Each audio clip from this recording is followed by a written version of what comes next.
I wish I never sleep and seize every single day. Spend time with my loved ones, family and friends.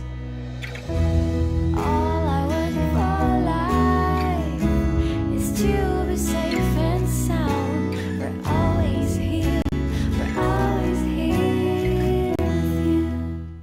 Ei você, leitor e leitora do Portal da Holanda, eu sou Humberto Amorim e estou de volta para apresentar mais uma entrevista e com o propósito de abordar um assunto de interesse geral.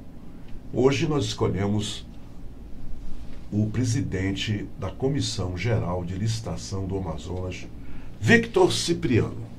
Ele vem conversar com a gente sobre um departamento governamental de suma importância, principalmente no controle, quando a gente fala do controle de despesas, na verificação se o que deveria ter sido feito de forma correta foi feito corretamente ou se não foi. E isso eu estou falando, logicamente, de todos os órgãos e gestores que compõem o universo do governo do estado do Amazonas.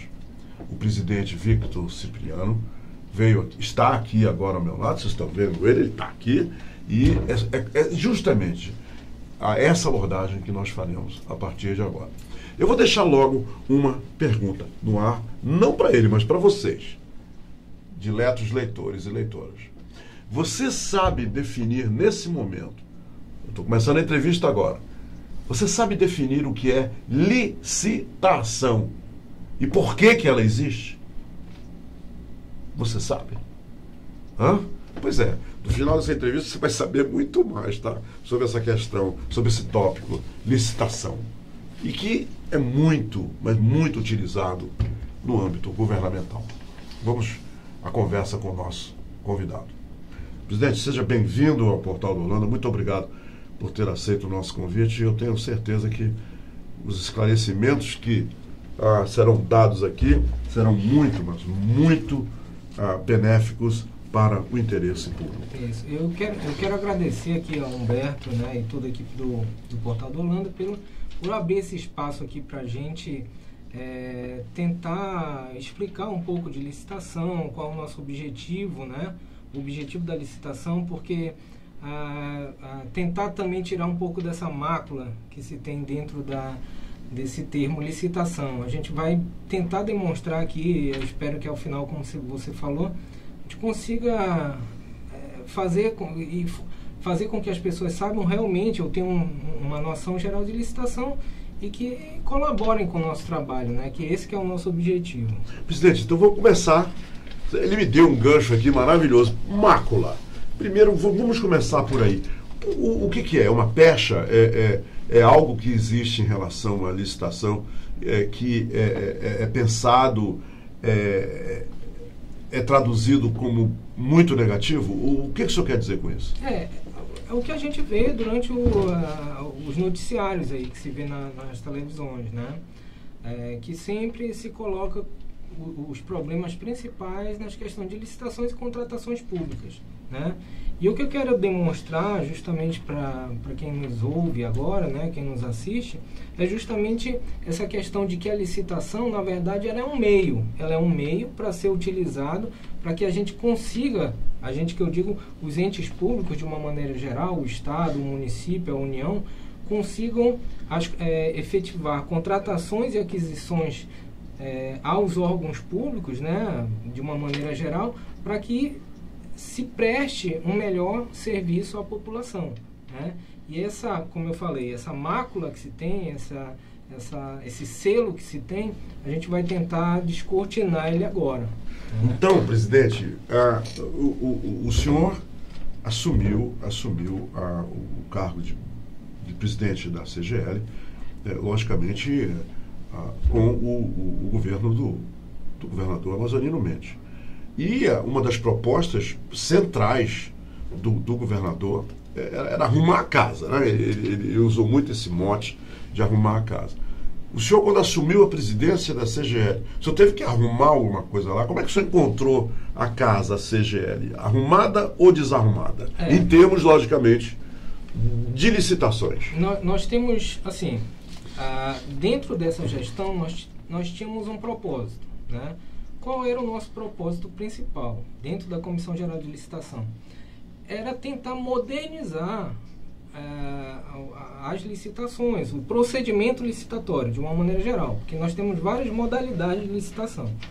E o principal objetivo nosso nessa modernização era justamente para abrir, dizendo, olha, a Sociedade do Amazonas, o que está sendo feito na CGL é isso.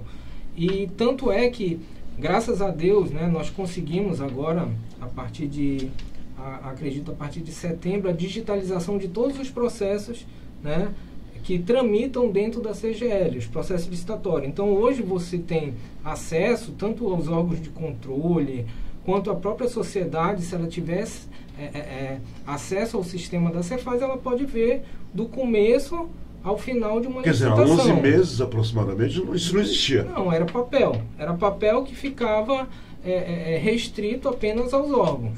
Hoje, a gente pode dizer que a CGL está trabalhando com uma ampla transparência, né, no meio digital. E além do que, a questão que nos levou também, a questão de sustentabilidade, não geração de resíduos sólidos, né, nós não temos mais papel. A quantidade de papel circulando dentro da licitação é mínima hoje, né?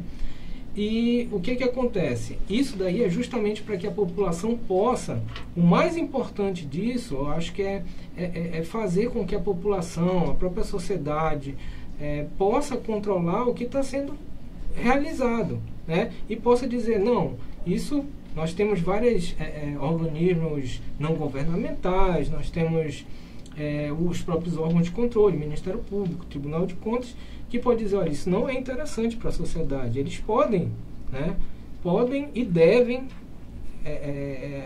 auditar os trabalhos da CGL. E basicamente, assim, na questão da arrumar a casa, para a gente foi tentar introduzir processos mais modernos, né, para que de ampla transparência e buscar a maior participação social.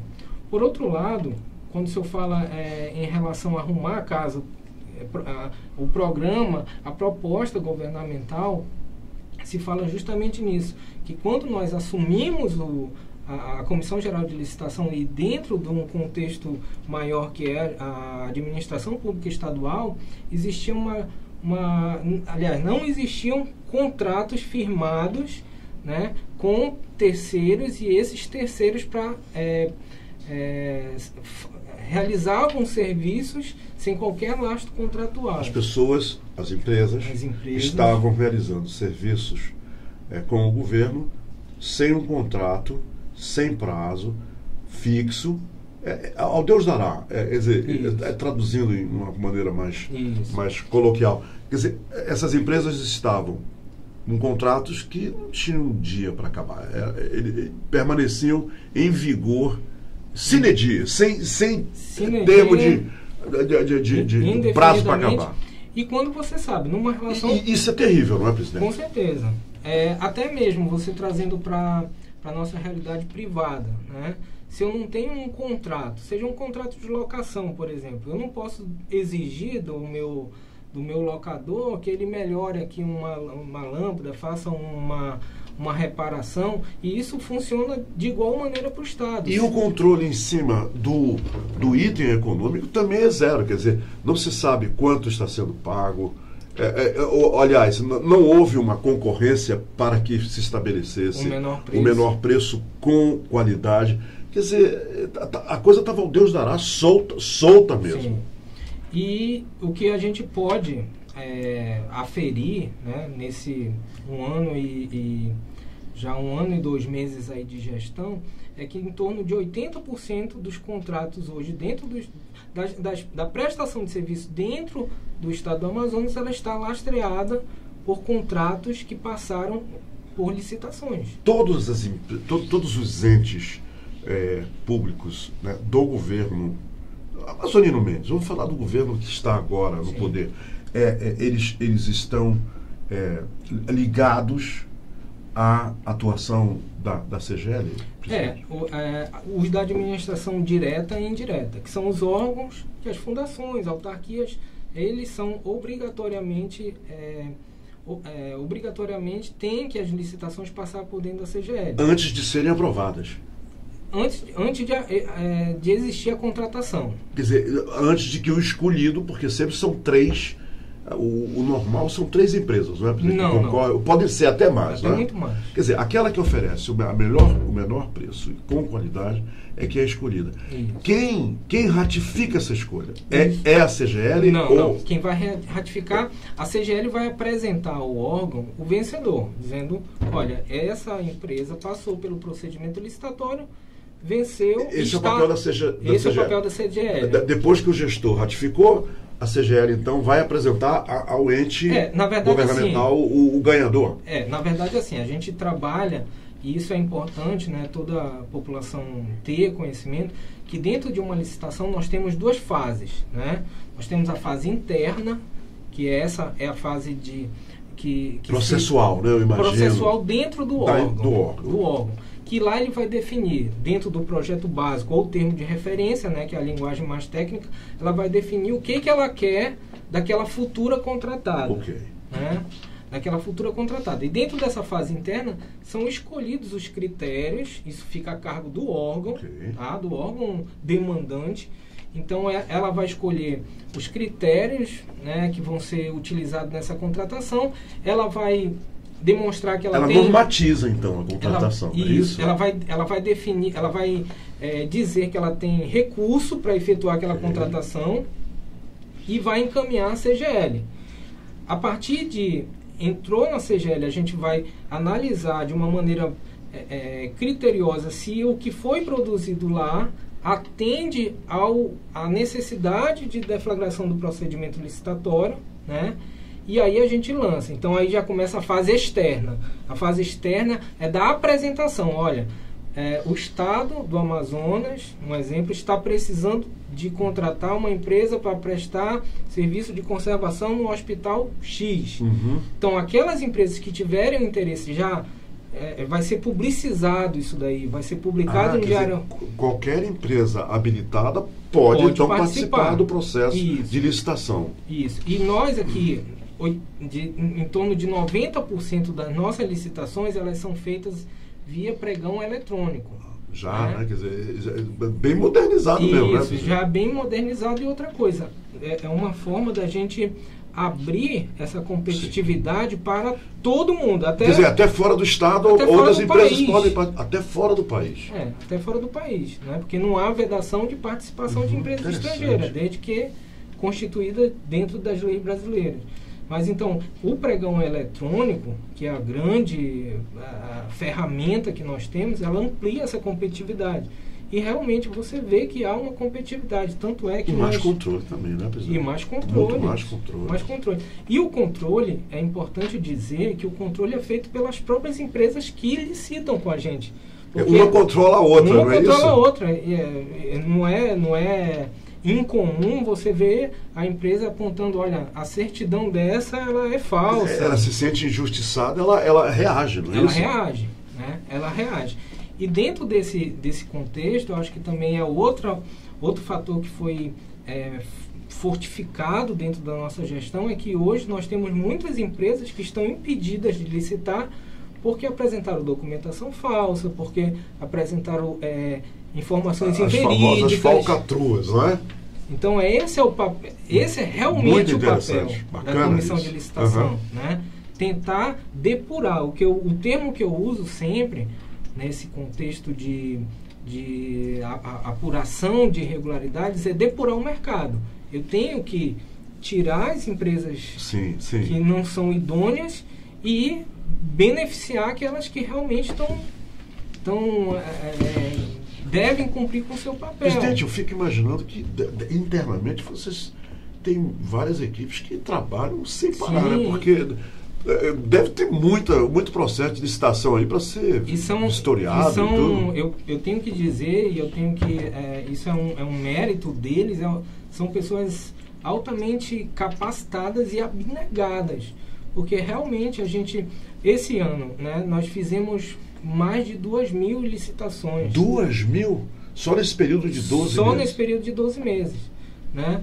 Dá uma média de mais de 20 licitações por dia útil, lógico. É verdade. Né? E a gente, graças a Deus, estamos conseguindo dar conta. E eu acho assim, o nosso trabalho está aparecendo. Está aparecendo como? Nós estamos com mais de 60% de abastecimento na central de medicamentos. Né? Nós estamos com muitas empresas contratadas para prestar o serviço dentro dos hospitais. É lógico, em um ano você não ia conseguir resolver um problema que era um problema sistêmico de 5, 6 anos atrás. Né? Sim, mas se buscou, acho que da melhor forma e com a maior segurança. Era, na verdade, no estado do Amazonas, o calcanhar de Aquiles da administração pública, com esses escândalos que aconteceram e tudo mais. E a questão do contrato, quando você consegue finalizar uma licitação e encaminhar o gestor para que seja celebrado o contrato, dá uma segurança de regularização do próprio sistema, porque dentro de um contrato administrativo, por lei, você pode haver prorrogação até 60 meses. Então, dá uma segurança para o gestor de, pelo menos, se a prestação de serviço está sendo feita de maneira adequada, ele tem 5 anos de tranquilidade. Claro, né? Sem dúvida. Presidente, muitos gestores usam a dispensa de licitação como uma ferramenta de corrupção, como uma ferramenta ilegal de desvio de dinheiro. Qual é o caso e o que leva, o que propicia ao gestor essa tomada de decisão? Não, eu não vou... Quais são as circunstâncias, na verdade? Eu não vou fazer licitação para a compra de 1.000 celulares. Que razões um gestor, dada a importância que o senhor acaba de citar, da licitação, envolvendo empresas, envolvendo verificações, controles, né, o menor preço, a melhor qualidade, empresas de fora, do exterior, do Brasil participando. Quer dizer, todo esse quadro é comprometido no momento que um gestor diz, precisamos comprar 1.000 celulares e eu vou dispensar a licitação. Não vai ter licitação. O que leva a esse momento e por que existem ainda tantas dispensas de licitações e nós sabemos, em vista das operações que existem aí no Brasil, como a Lava Jato, que muitos deles foram pegos justamente porque, e uma das coisas que eles deixaram de fazer foi a licitação, dispensar a licitação. O senhor explica isso? A gente pode argumentar no sentido de que isso qualquer pessoa que lida, né, dentro da administração pública, e a gente chega a afirmar em certos processos isso, que a dispensa de licitação ela acontece por uma falta de planejamento.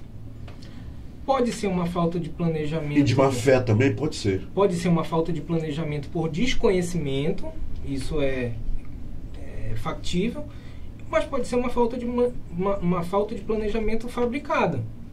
A falta de planejamento fabricada leva a isso. Sim, né? Exato. Eu espero chegar num ponto que se torna insustentável para pedir os 1.000 celulares. Né? Essa é uma realidade. Mas, graças a Deus, eu acho que hoje a gente pode falar que dentro do estado do Amazonas, como eu falei, hoje nós estamos com mais de 80% de contratações realizadas. Então, se vier a ocorrer essa falta de planejamento, aí tem que acender a luz vermelha. Sim, claro. Né? Hoje nós estamos entregando o Estado, de certa forma, pelo menos com as contratações organizadas. Né? Aí vai caber aos novos gestores justamente isso. O que acontece? Uma contratação pública não é como uma contratação privada, justamente por todo esse arcabouço legal que tem que ser observado pelo gestor. Então, se eu faço um contrato para duração de 12 meses, é mais do que prudente que, faltando 6 meses para encerrar essa contratação, eu já comece a deflagrar, o fornecedor. a deflagrar o meu procedimento, o novo procedimento licitatório. Sim, sim. Porque dentro da... Para renovação da licitação. Ou não. Ou não, Né? certo. Porque dentro desse procedimento de deflagração do processo licitatório, eu vou ter que fazer novas pesquisas de preço, né? Sim. Então, reiniciar todo o processo. Reiniciar todo o processo. E eu posso chegar lá no final do processo e dizer o seguinte, olha, eu estou com preços mais baratos do que foram praticados ano passado. Então, eu não vou renovar esse contrato. Perfeito. Ou vou fazer uma renegociação com o atual fornecedor para que ele baixe o preço, que a própria lei permite isso, né? Então, o planejamento da contratação pública, eu acho que é o grande X da questão, muito interessante, né?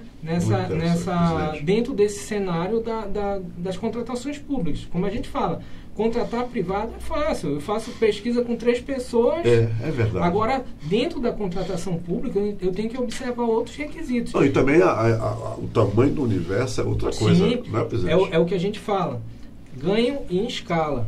Uma compra bem feita dentro do Estado, você consegue um preço muito melhor, porque a sua escala de compra, a sua escala de contratação é muito maior, né? Eu trouxe um dado aqui que eu acho que é interessante, que em 2017 e 2018, as contratações públicas no Brasil geraram em torno de 15% a 20% do PIB.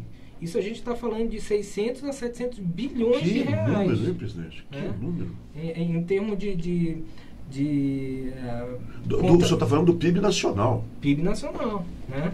Nós contribuímos aqui com em torno de 2 bilhões. Nós tivemos 2 bilhões de reais. Nós tivemos em licitações, sucesso em licitações, né?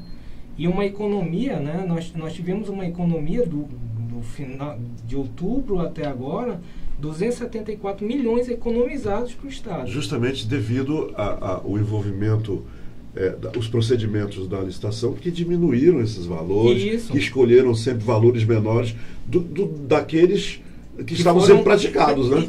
Que estavam sendo previstos. Previstos, tá certo. E o que é importante dizer isso? Quando a gente brinca, a gente tenta se estimular com isso, vamos tentar aumentar o nosso sucesso nas licitações, porque quando a gente aumenta... E o sucesso é justamente o aumento do que é não foi utilizado, foi economizado. Por quê? O senhor repete esse número, presidente, por favor, da economia em 12 meses? Em 12 meses... No governo amazonino Mendes. No governo amazonino Mendes foi 274 milhões. Milhões de reais. Milhões. Porque esse dinheiro, em princípio, ele é retirado daquele orçamento da secretaria, né? E quando eu obtenho uma economia na licitação, esse orçamento, essa sobra orçamentária, ela volta. Então ela passa a entrar no bolo para ser reinvestido em novos serviços. Sim, né? Claro. Então claro.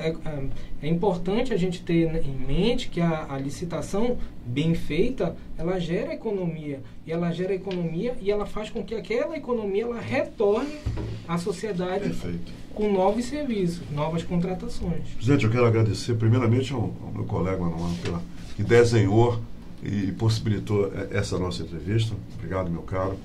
E também lhe dizer o seguinte, que isso aqui não foi uma entrevista, não. Eu só dei uma aula sobre licitação, isso foi muito bom, até porque eu percebi que o senhor tem uma maneira muito didática de explicar as coisas, e eu tenho certeza que todos os leitores e leitoras do Portal da Holanda lucraram muito e continuarão lucrando com as informações e com os novos conhecimentos que o senhor trouxe para todos nós.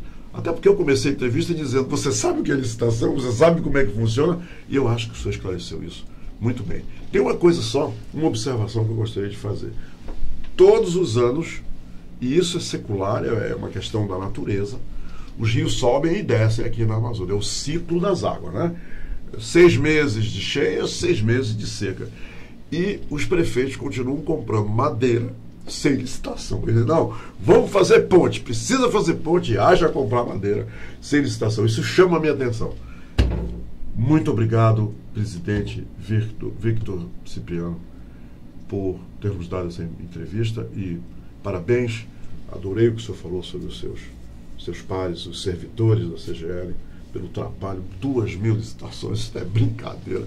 Fico imaginando, nem fim de semana eles devem ter. Não, tem não. Parabéns pela sua equipe, pelo trabalho que foi realizado.